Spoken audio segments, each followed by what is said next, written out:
refers to the, ayan, so anong tawag natin dito? Ito po yung tinatawag nating affidavit. Okay, so an affidavit, that is the written statement of facts, di ba, na voluntarily ginawa po ng ating affiant or affiant under oath or affirmation na in the presence po, sa harapan po ng isang notary public or a person authorized by law. So, sworn statement, affidavit, that is considered as a sworn statement. So, broader term po kasi pag sinabi nating sworn statement, lahat ng sinampang salaysay natin considered po yan as sworn statement. Pero kapag po kasi affidavit, ayan, so nakalagay po doon na nanunumpa tayo na nakalagay po doon ay pawang katotohanan lang, and then voluntary, binigay natin yon in the presence of a notary public or a person or administered by a person authorized by law. Judicial forms, ayan, when you say judicial forms or legal forms, yun po yung mga documents or yun yung mga templates po na ginagamit natin in terms of the judicial proceedings. Ayan, so hindi po yan yung sworn statement or hindi po yan yung sworn instrument, but rather yung mga templates lang po or yung mga documents na ginagamit natin in a specific legal or judicial proceeding. How about this one? Which procedural mechanism allows for the recording of out-of-court testimony under oral examination or written interrogatories to be used in a judicial proceeding when a witness cannot appear during trial? Ano ang tawag po doon? Okay, so ang tawag po doon ay, ayan, affidavit of witness. Sure kayo? Anong tawag natin? Yung out-of-court testimony or out-of-court testimony na kinuha natin na hindi po na wala pang trial. Ayan. So those are the out-of-court testimonies. Ginagawa natin yan, taken out of court, still under oath pa rin naman, and meron pa rin cross-examination by the opposing party. Anong tawag doon? O ba't nawala na yung mga sagot ninyo? Sworn statement. Ito yung may dalawang classification. May dalawang classification to. What are the written or sworn statements or the testimonies taken outside of court but under oath? So, ito po yung mga hindi, technically, hindi to pwedeng kapalit ng mga oral testimonies nila. But, may mga instances po kung saan pwedeng tanggapin itong mga to. Anong tawag dito? Ito po yung tinatawag nating deposition. Tandaan po ninyo, si deposition, yun po yung mga testimonies ng mga witnesses na kinuha natin outside of court. So, kinuha yan hindi po during the trial, hindi during the hearing, but rather out of court. But still, yan naman po ay under oath din. Under oath, and meron din pong nangyaring cross-examination. So, si deposition po, pwede po pwede nyong kuhanan yung mga witnesses nyo or even po yung mismong kayo or mismong yung inyong opposing party. So, yun po si deposition. Tandaan ninyo, hindi po yan kapalit ng oral testimony. But there are instances kung saan pwede po siyang i-admit in exchange of the oral testimony. Of course, papasok dyan kapag namatay before na nung trial, kapag nakapagbigay naman po ng deposition, pwede nang gamitin yung kanyang deposition as a substitute po ng kanyang oral testimony since technically hindi na po siya makakapagbigay ng testimony. Pwede rin po niyang mapalitan yung oral testimony kapag po yung ating witness ay nakatira po sa malayo. Ayan, so if I'm mistaken kung ilang kilometers yung layo, but you can check na lang po. Ayan, kapag po kung specific kilometers yung layo ng ating witness, pwede pong yung deposition niya, yun na lang po yung maging serve as the testimony niya. So, kahit hindi natin siya kuhanan ng oral testimony. So, yun po si deposition. Tandaan niyo lang po si deposition, those are the testimonies of witnesses or anyone that is taken outside of court but still under oath po natin. Pag hindi nila kaya mag-appear during trial, ang kinukuha po natin ay deposition, hindi po affidavit of witnesses. Ayan. So, ayun po si deposition. Tandaan po ninyo ang pagkakaiba po ni affidavit of witnesses tsaka ni deposition. Si affidavit of witnesses usually ex parte lang siya or yung isang party lang yung gumawa. Hindi po yan nag-i-involve din ng oral or cross-examination. Pero kapag sa deposition, ayan, yan po meron na rin po tayo diyang cross-examination or oral examination ng mangyayari. So yun po yung kaibahan nilang dalawa. Okay, so next naman po, in a formal affidavit, which section identifies the name, civil status, and residence of the declarant? Alin po dyan? Anong part kung saan nagpapakilala, nag-i-introduce si ating affiant or si ating affiant or yung gumagawa po ng ating affidavit or ng ating statement? I, di ba nakalagay doon, I, for example, Stephanie Sahor, blah, blah, blah, blah. Anong tawag po sa part na yon? Yun po yung tinatawag nating commencement or yung start. Ayan. So si commencement po, yan po yung introductory part ng ating affidavit. Wherein, ina-identify po ni affiant or ni affiant yung kanyang sarili. Nakalagay po dyan, ini-state niya po yung kanyang name, ayan, civil status, and residence. So nakalagay po dyan yung informations regarding po sa ating affiant. So yung truth, yan naman na po yung substance of the oath or hindi na po siya part ng name na. Attestation naman po or yung jurat, kung tawagin natin, yan po yung nasa end kung saan yung officer, yung notary public, sinecertify niya po yung pagpirma or yung sign po ni ating affiant. Averments, yun naman na po yung mga claims na usually makikita natin sa body of the documents or yung mga tinatawag natin specifically na individual averments. Ayan, yun na po yung mga specific allegations or yung mga facts or yung body na po mismo ng ating affidavit. Ayan. Okay, so next one. Ayan, so nasabi na natin ano yung body of affidavit natin kung saan nakalagay yung mga facts, yung mga allegations. Ayan, na usually numbered po sa paragraphs. Ayan, so sa Tech 1 ninyo, number yung paragraphs natin para po mas madali siyang maintindihan. Ayan, for clarity and for easy reference. Kaya po numbered din, usually yun nasa ating affidavit. Ang tawag po natin doon ay individual averments. Ayan, so commencement, that is the introduction, attestation, concluding certification. So ayan po yung ating parts ng affidavit. Okay, so how about this one? Pag po gumamit tayo ng mga examples, gumamit tayo ng mga diagrams or illustrations sa ating affidavit or sa ating report, rather, ano po kayang quality yung mabibigay natin? Anong quality? Pag gumamit tayo ng mga diagrams, ng mga visual aids, ng mga examples para mas maintindihan po nila, ano pong quality ng report ang mabibigay natin? Mabibigyan po natin ng quality ng, ayan, so medyo dumadami na yung sagot. Okay, so meron po tayong quality ng clarity. Okay, so ang clarity, when you say clarity, ibig sabihin po mas madali nilang naiintindihan, mas maliwanag, mas malinaw po sa kanila. And mas magiging clear or maliwanag po sa kanila yan, mas madaling maintindihan ni reader kapag gumamit po tayo ng mga explanations, sa mga diagrams, sa mga explanation. So without further explanation, kapag gumamit po tayo ng mga ganun, mas madali po nilang maintindihan, which is yun po yung tinatawag nating clarity.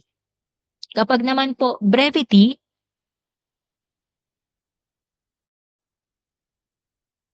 and when you say brevity naman, of course, should be brief but complete. Ayan, so as much as possible in terms of the report po, in terms of the report writing, it should be brief, it should be short, but still, kailangan po complete. So brief but concise or brief but complete. Still, kailangan po, meron po dapat si 5 Ws and 1 H. But as much as possible, short po siya or brief po or maikli lang yung ating report kapag brevity po yung pinag-uusapan natin. Okay. So, si completeness naman, of course, dapat po nakalagay po lahat doon ng necessary facts. Ayan, so dapat kompleto si 5 Ws and 1 H. So, pag binasa yan ni ating reader, dapat alam niya na lahat ng dapat niyang malaman. Delta, Accuracy, when you say accuracy, that is the truthfulness of the data. So, ibig sabihin, dapat po lahat ng nakalagay sa ating report ay based lamang po sa nagather nating evidence or sa nagather nating information. So, yun po yung ilan sa mga um, characteristics ng report na meron dapat tayo sa report writing. Next, ito po yung sinasabi ko sa inyo kanina. In terms of the deposition, we have the deposition perpetuum rei memoriam and deposition de bene esse. Ayan. So, yun po yung dalawang classification natin ng deposition. So, alin po dyan? A deposition rei memoriam is an extraordinary remedy. So, what is its primary practical objective? Ano po ba yung pagkakaiba nila? Okay. So, ang pagkakaiba lang naman nila dyan ay yung sa kung may nakasampa na pong kaso. Ayan. So, kapag po deposition rei memoriam, ang nagiging function na po lang niyan or nagiging purpose na lang po is to preserve the testimony even when no one or no case has been filed yet. Okay, so when you say um, deposition perpetuum rei memoriam, ibig sabihin po kasi niyan, testimony in perpetual memory. So ginagamit po ang deposition perpetuum rei memoriam kapag wala pang naisampang kaso. Pero si witness, ayan, may tendency na malapit na siyang mamatay or pwede po siyang umalis or lumipat na sa ibang bansa. So pag ganun po, ang kukunin po natin ay deposition perpetuum rei memoriam. Tatandaan niyo lang, si perpetuum rei memoriam, wala pang nakasampang kaso. Wala pang na-start na case. Wala pang na-file na kaso kapag po si perpetuum rei memoriam. So, yun po tayo kapag perpetuum rei memoriam. Hindi po yan para questionin yung witness during cross-examination or permanently preserve the testimony, but rather, ayan po, para po ma-preserve yung testimony kahit wala pa pong nakasampang kaso sa ating, wala pang nag-start na kaso or wala pa pong na-file na kaso. So, yun po si perpetuum rei memoriam. And, ayan, ano naman po yung pagkakaiba nila with de bene esse? Ano ang pagkakaiba nila? So, ayun po, we have perpetuum rei memoriam and we have deposition de bene esse. Okay, so sabi ko nga sa inyo, ang pagkakaiba lang po nila ay yung sa status ng kaso. Okay, kapag po deposition de bene esse, ayan, preserve natin, ayan, yung testimony before trial. Pero, meron na pong pending na kaso. Ayan. So, in the de bene esse, ayan, the deposition de bene esse, it is used kapag pending yung kaso pero si witness po ay pwedeng hindi available sa mismong date ng trial. While si rei memoriam, sa perpetuum rei memoriam, ginagawa po yan even before pa nung kaso. So, even wala pong kaso, walang naka-file na kaso, ayan, so gumagawa na po tayo ng deposition perpetuum rei memoriam. Si de bene esse, meron ng kaso pero hindi lang po, hindi lang makakapunta si witness dun sa mismong trial, sa mismong hearing. Pero si rei memoriam, wala pa tayong nakasampang kaso at all. De bene esse meron na, kay rei memoriam wala pa po at all tayong kaso. So, yun po yung pagkakaiba ni de bene esse tsaka ni rei memoriam. Okay, so next. In which specific portion of the affidavit does the commissioned officer certify the document was subscribed and sworn to before them? Okay, so yun po yung tinatawag nating, ayan, so alam niyo naman na, yun po yung tinatawag nating jurat. Okay, so jurat, yan po yung part ng ating affidavit wherein nakalagay po dyan, subscribe and sworn to before me, blah, blah, blah, blah.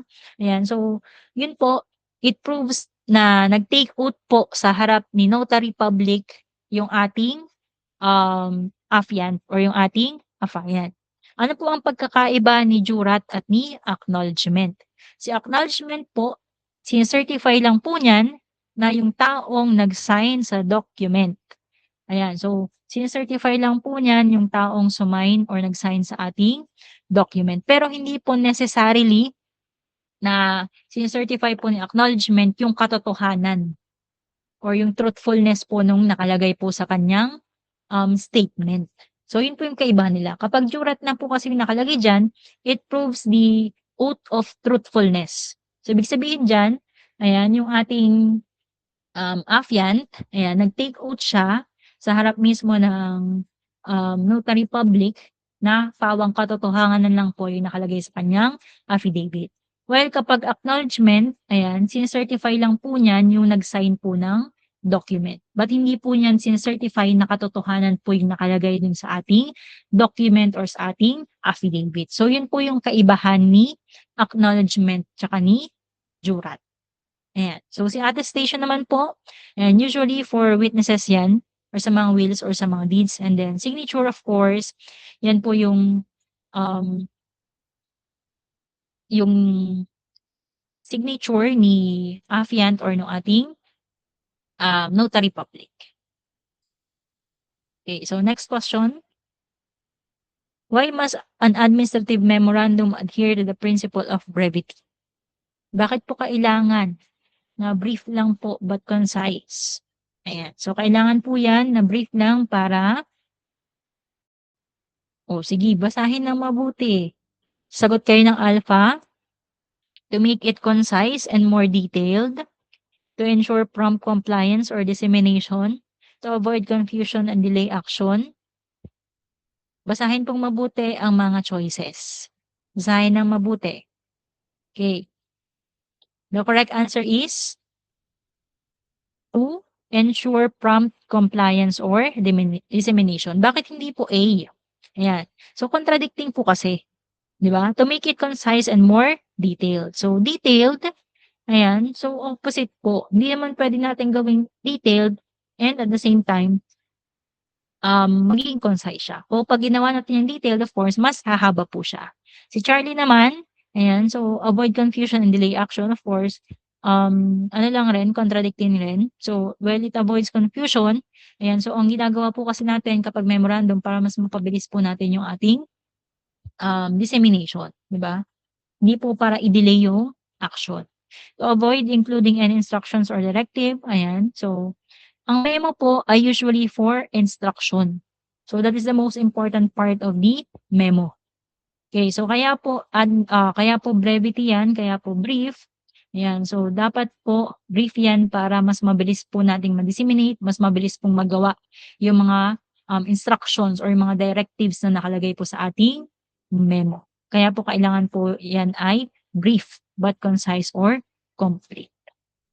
How about this one? In terms of the memo. Kapag po ang memo ninyo ay para sa inyong superior, anong gagamitin? Memorandum 4 or Memorandum 2? Okay. Kapag po para sa superior ninyo, ang gagamitin po ay Memorandum 4. Pero kapag naman po sa subordinates ninyo, ayan, sa subordinates or sa equal, okay, so dun na po gagamit ng Memorandum 2. Tandaan lang po ninyo, pag para yan sa superior, Memorandum 4. Pero pag para sa mas mababa sa inyo, sa subordinate or sa equal lang po ng rank ninyo, dun po papasok si Memorandum 2. So, yun po yung ating address kapag po sa memorandum. How about this one? Which specific legal instrument is utilized to initiate litigation against an individual for a violation of civil law, though it may also serve as a basis for criminal prosecution? Okay, so ano po ito? Ano po bang start ng anumang kaso or litigation? Okay, so ang mag-start po, ang mag-initiate po ng any case, whether civil man yan or criminal case, dapat po meron tayong affidavit of complaint. Ayan, so yan po yung mag-initiate yan yung foundation document natin para masabing mag-start na yung legal action natin, whether civil man yan po or criminal action. So dapat po merong affidavit of complaint. Affidavit of desistance, yan naman po yung ginagawa kapag ayaw nyo nang ituloy yung kaso. So, ginagawa po yan pag ayaw nang ituloy ng kaso or ayaw nang ipatuloy yung kaso, usually pag nagkaroon ng settlement. Pero, 'Pag affidavit of desistant, not necessarily naman or hindi po mandatory na kapag nag-file tayo ng affidavit of desistance ay stop na po yung kaso. Ayan, so nagkakaroon lang or nagkakaroon ng instances kung saan nai-stop talaga yung kaso kapag hindi po talaga makapaghanap ng evidence na magpo-prove ng guilt nung ating offender. So yun po, hindi po, kapag porke nag-file tayo ng affidavit of desistance, hindi po matik mai-stop na po yung kaso. So hindi po gano'n. So last resort lang po si affidavit of desistance. Affidavit of arrest of course, yan po yung report or yung, um, ginagawa ng mga arresting officer after po nilang makapag-arrest ng isang tao. Nakalagay po diyan lahat ng facts nung or circumstances po nung arrest na ginawa nila. Affidavit of undertaking, ayan naman po nakalagay po diyan yung mga promise, yung mga obligations na, pina-promise po nating gawin. Usually sa mga contracts po yan, 'di ba? Sa mga kontrata. Nakalagay po diyan, ayan nangangako tayo na gagawin po natin yung mga conditions, yung mga rules, yung mga napagkasunduan po natin na dapat gawin. So yun po yung iba't ibang affidavit na meron tayo. Okay, so next one. Due to the advanced age of a key witness and the lack of current filed case, a lawyer moves to record their testimony. So which procedural tool is applied? Sure kayo, may mga sumasagot na ng alpha. Wala pang nai-file na kaso. Walang nai-file na kaso, anong deposition yan? Okay, so yan po ay ayan, deposition perpetuam rei memoriam. How about this one? A citizen discovers that the sitting public official lacks the necessary citizenship requirement. So, ano po yung writ na dapat ibigay? Mandamus, habeas corpus, prohibition, or quo warranto? Okay, so ano po ba ang pagkakaiba ni petition tsaka ni writ? Kapag po petition, ang sinabit natin, 'di ba, we have the petition for habeas corpus, petition, we have the different petitions and we have the different writs as well. Pag petition, of course, yan po yung application mo, yung fina-file mo. Parang nagpe-petition ka, ayan, 'di ba? Pinipetition mo na dapat ganito yung mangyari, yun yung gusto mong mangyari. Pero kapag writ na po ang pinag-uusapan, yan na po yung order. Yan na yung order na gagawin mo. Okay, so ano naman po yan? Anong writ yung dapat ibigay? Ayan, in terms of the challenge authority. Hindi, ano lang natin, clear lang natin yung pagkakaiba ni petition tsaka ni writ. Ayan. Okay, so this one, ano po yung ifa-file, ano yung writ na ibibigay in terms of the challenge of authority? Tama po yung mga sagot ninyo kanina. So this refers to quo warranto or writ of quo warranto. Yan. So when you say quo warranto kasi, ibig sabihin po niyan by what authority? So yan po yung specific na legal action na ginagawa in order to challenge po yung right ng isang tao to hold public office. So kung nakita natin, kung hindi naman po siya hindi naman siya qualified for that public office, pwede po tayong file ng petition or writ for quo warranto. And si mandamus naman po, from the word itself, mandamus, sabihin po mandate. Ayan, so mandamus, yan naman po yung ini-issue in order to force an official to do their duty. So yan po yung ini-issue, writ of mandamus, para gawin po ng isang individual or ng isang public official yung kanyang duty. For example, kumuha po kayo ng driver's license. So ang driver's license dapat, 'di ba, one day processing lang 'yan. Pero yung ating officer do'n na naka-duty is that ilang ilang araw na hindi pa rin ginagawa po yung inyong driver's license. So 'pag gano'n po, ayan, puwede siyang issue-an ng writ of mandamus para po gawin yung kanyang official duty. Ayan, so yun po si mandamus. Tandaan po niyo, para po gumawa, para i-mandate, para kumilos in order to force an official to do their specific duties. Pero kapag habeas corpus naman po yan, that is usually for illegal detention. So kine-question natin kung tama po ba yung pagde-detain sa isang tao or illegal po ba yung pagde-detain. So, when you say habeas corpus, 'di ba, to bring the body. So, kailangan po nating patunayan, kailangan ding ipakita na, legal yung de-detain po sa isang tao. So, si prohibition naman po, kabaliktaran po 'yan ng mandamus. 'Pag si prohibition, 'yan naman po from the words of prohibit, so ini-stop po, ayan. Ini-stop po yung isang, court, ini-stop yung isang court or isang agency or organization na gawin yung trabaho kasi nga po hindi naman na po yan part ng kanilang trabaho. So, it stops a court from acting outside of their jurisdiction. So, kung nakita na hindi naman na po yan part ng kanilang jurisdiction, hindi na yan part ng kanilang trabaho, pwede po tayong mag-file ng writ of prohibition para po itigil na kung ano man yung action na ginagawa nila outside of their jurisdiction. So, yun po yung mga writ na meron tayo. Malinaw po tayo doon? Okay, so next. Ayan, yung nabanggit natin kanina. Anong writ yan?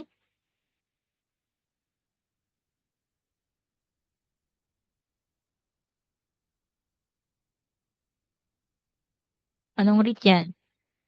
Oh, may mga sumasagot ng bravo. Sure? If a lower court attempts to exercise jurisdiction over matter that is legally outside its authority. Kasasabi ko lang. Kasasabi ko lang. Okay, so yan po yung tinatawag nating writ of prohibition. Ayan, so si motion naman, ayan, nadagdag na rin dito, motion. Ayan, so yan po yung ating request within a case. So hindi po yan writ. Yung motion po yan yung request natin. So yan papasok si motion for new trial, motion for reconsideration. So ayan po, yung ating mga writs. So si motion, ayan, either for new trial yan or for reconsideration. Ayan, so yun po yung dalawang motion na meron tayo. Ayan, so Pedro prepares a formal pleading that provides a point-by-point rebuttal to the plaintiff's allegation. So what is the technical name for his responsive pleading? Counter affidavit, cross-claim, answer, or reply?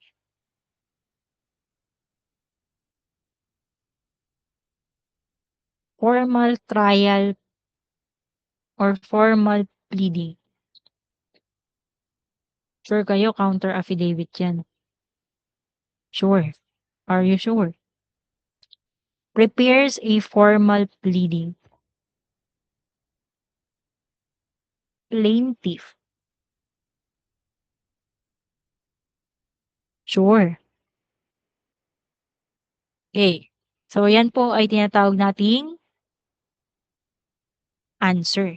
Bakit po siya naging answer?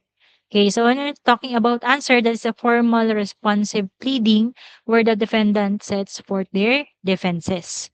Okay, so ang answer po kasi technically usually, and may pleadings lang naman tayo, di ba, sa mga civil cases po natin. Yan, so si bakit hindi po siya naging counter affidavit?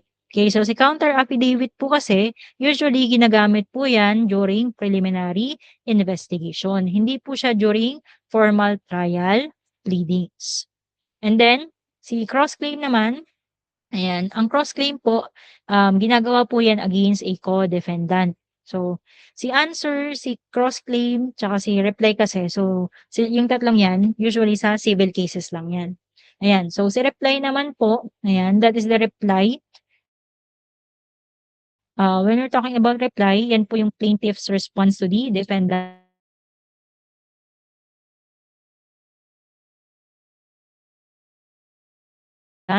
answer. Yan, kapag sa criminal, we have there the complaint, counter reply, and then the rejoinder. Pero kapag sa civil proceedings kasi usually meron tayong complaint, tsaka meron tayong answer, and meron tayong cross-claim, and meron din tayong different kinds of pleadings pa. Kapag sa criminal proceedings po or sa preliminary investigation, ayun nga po, we have the complaint, counter, reply, and si rejoinder. Tandaan niyo po doon, ang last po natin ay si rejoinder. After ni rejoinder, wala na pong susunod pa na any pleadings pa after po ni rejoinder. So yun po, si answer, yan po yung sa may response po sa pleadings kung saan si defendants, nakalagay po diyan yung kanyang mga defenses during a civil cases. Tandaan po ninyo, si answer usually sa civil cases po siya ginagamit. Ang kasama po or ka-line ni answer kapag sa criminal procedure naman tayo or sa may preliminary investigation na pag criminal proceeding, doon na po papasok si counter affidavit po natin. Yun po yung sa mga pleadings natin sa civil procedure. Next naman.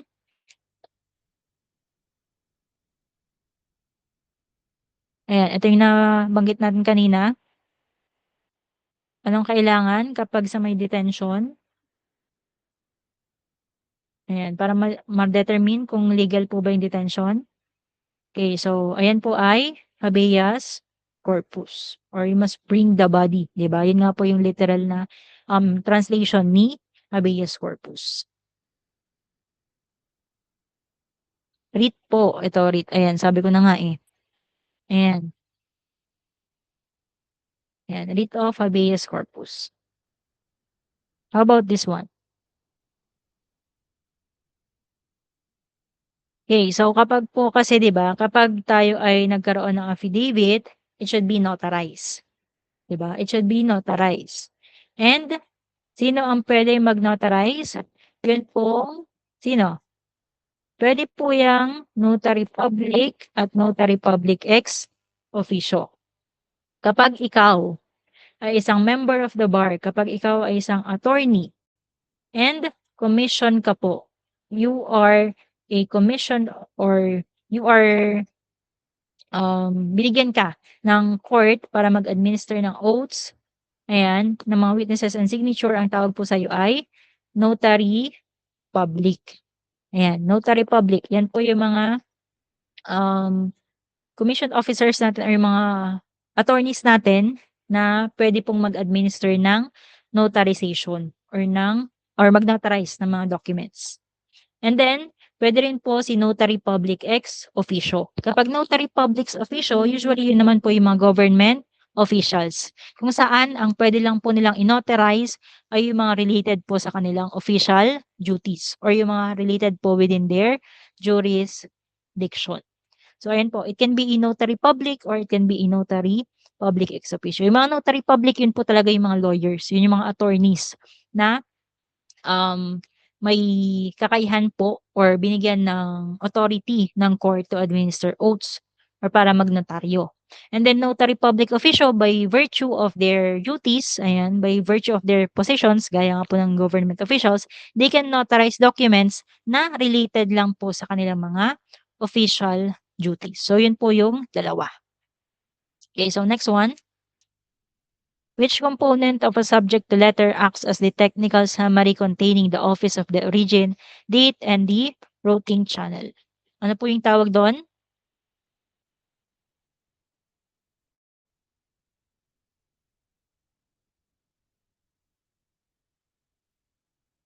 Anong tawag doon? File reference, closing. Okay, so yan po yung tinatawag natin mismong heading. Ayan, so si heading,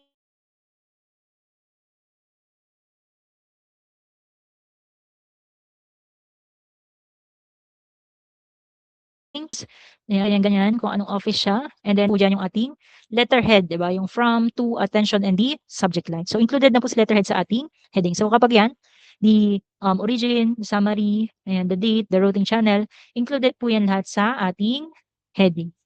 Si letterhead, si file reference, si closing, ayan, specific subparts naman na po yan ng different sections ng ating subject to letter. Okay, so next one. A contractor must provide a formal sworn commitment to adhere to a project's timeline and regulations. Ito yung nabanggit natin kanina. Pag po nangangako kayo na gagawin ninyo, kung ano man yung mga nakalagay, mga rules, mga duties ninyo, yan po ay tinatawag nating affidavit of undertaking.